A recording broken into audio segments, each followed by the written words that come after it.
Namaste, Your Excellencies, colleagues, friends, students, and friends of India. Ms. Sharma, thank you very much for organizing a wonderful summit, and congratulations to your team. So when you talk about sea trade and transshipment, I would like to take your mind to the history. Very interesting topic. Our human race is about, I think, 250,000, 300,000 history. Written history is about 10,000. And sea trade is about 3,800 years. And I would like to ask a question from you. When you talk about history, sea trade originated from a country. Can I ask you which country? A wild guess. Vineet, my friend, sea trade, where it started from, 300, 800 years ago. India, like many other things. South India, it started through South India, taking cinnamon, pepper. It was called the incense route. Hugging the Indian coast, it went to Arabian Peninsula. And they didn't use the Red Sea, they used the land, they must have used camels. 1800 BC, before Christ.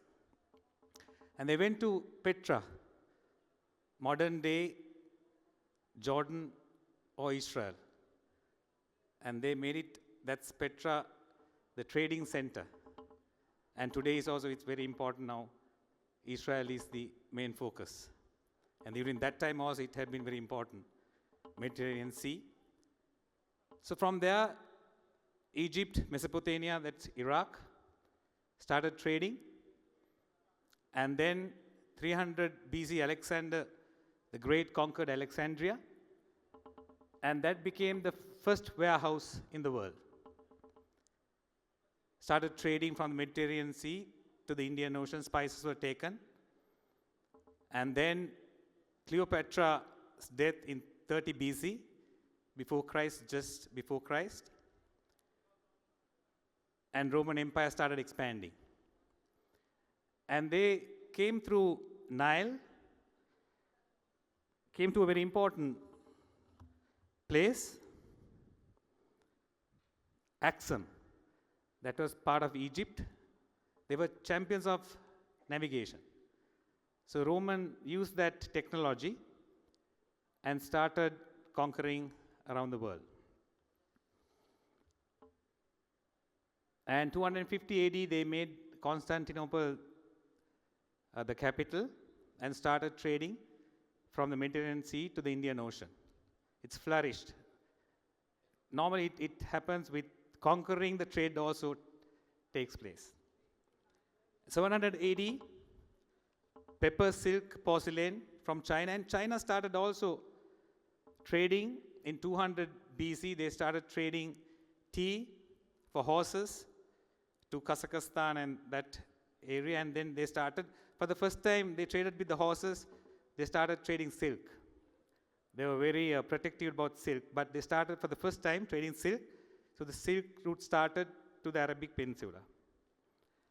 And then in 800 AD, Arabs started conquering vast areas in the Middle Asia. And they started manufacturing carpets, horses. And in 1000 AD, Europe, wood, honey, slaves. And slaves became one of the main commodities traded through sea routes.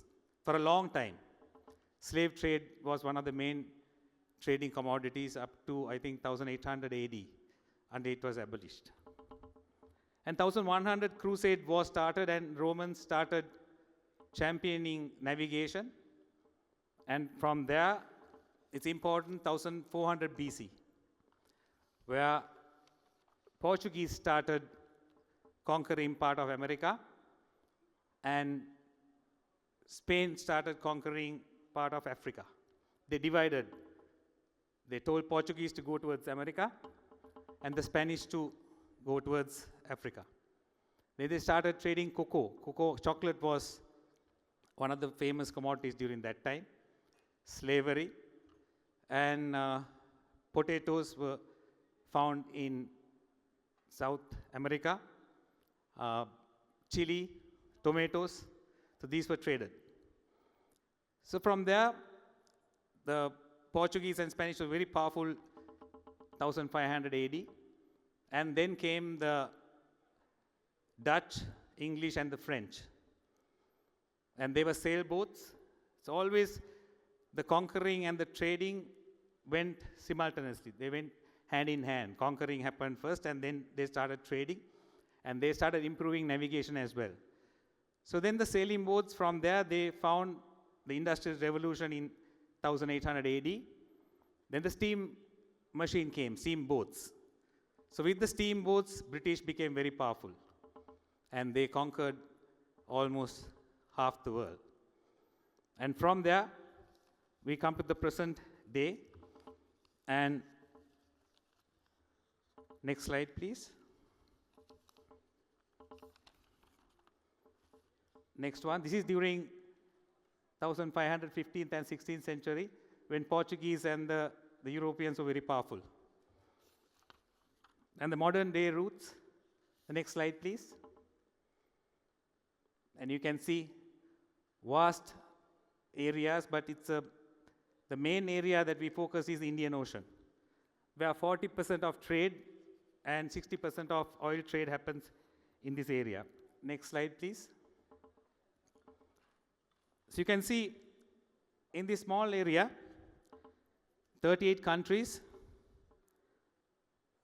44% world surface area, 65% world population, 62% world GDP, 46% world merchandise trade, 55% world container trade, 70% shipborne energy transport. So in such a small area, 65% world population and 62% world GDP. And you can imagine India is growing at 7.2. Sri Lanka is lagging behind, but we have brilliant potential to grow at 7.2, 7.5 with a benevolent leadership from our part of the world. And other countries also has potential, Pakistan, Bangladesh, and other countries. So this population is our asset actually. A lot of European countries, Western countries are suffering because of the lack of population. Earlier, population was a hindrance to development, but now the population is the biggest asset for development. Next slide, please. And if you see the shipping, how it's taking place, billion tons, 2030, I'll come to 2025, it's about 68,000 billion tons. By 2030, 72,000. 2040, 78,000. 2050, 80,000. And you can see it's growing fast, but there's a dip also, because there will be renewable energy.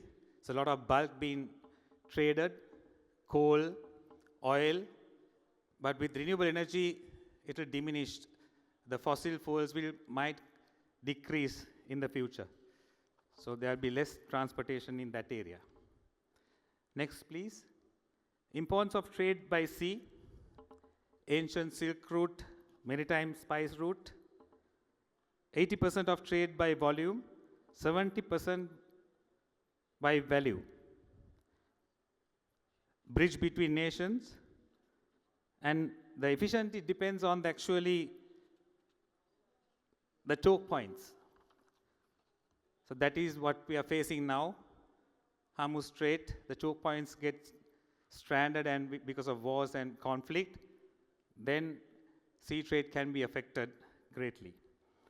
So Panama Canal, number 1. Strait of Gibraltar, 2. Can I have that slide, please? Global choke points. Thank you. Cape of Good Hope is number 3. Bosphorus Strait, number 4. Suez Canal, number 5. Bab el-Mandeb Strait, Red Sea. 7th Strait of Hormuz. 8th Strait of Malacca. Next slide, please.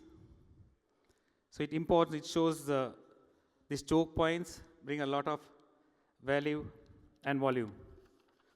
Next one, please. Can I have the Indian map? Yeah, that one. So Sri Lankan ports will be complementary for Indian ports. It's not a competition. We can actually grow with each other. I saw in a Indian news article saying that Indian ports might kind of bring down business in Sri Lanka. It won't happen. Because if you see, Indian Exim cargo ships won't call multiple ports, but retain hub and spoke model.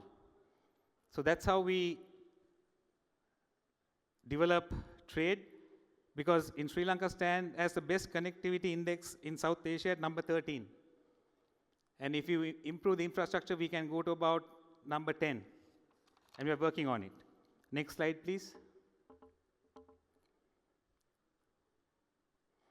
And if you see the timeline, this is very important, this is very interesting as well.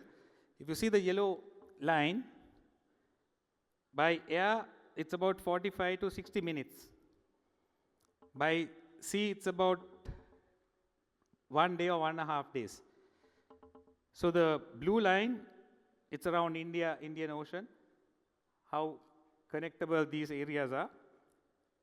2 to 3 hours, the blue line, 2 to 3 days by sea. So the hours by flight, it's similar to days by sea. Very interesting. 10 hours by flight, then 10 hours by sea.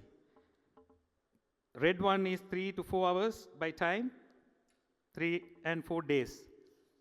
So it's within a short time, you can connect between the global corners. The next one, please. And India has 12 major ports, the coast, and 200 minor ports. 60% of oil and 40% of global trade happen around this area. Next, India port capacity utilization up to 2029 will be about 68% from current 72. Sri Lanka port capacity utilization up to 80% from 90. High capacity being added for forecasted growth in trade up to 2040, which will see well over doubling of volumes. And the next slide is very interesting.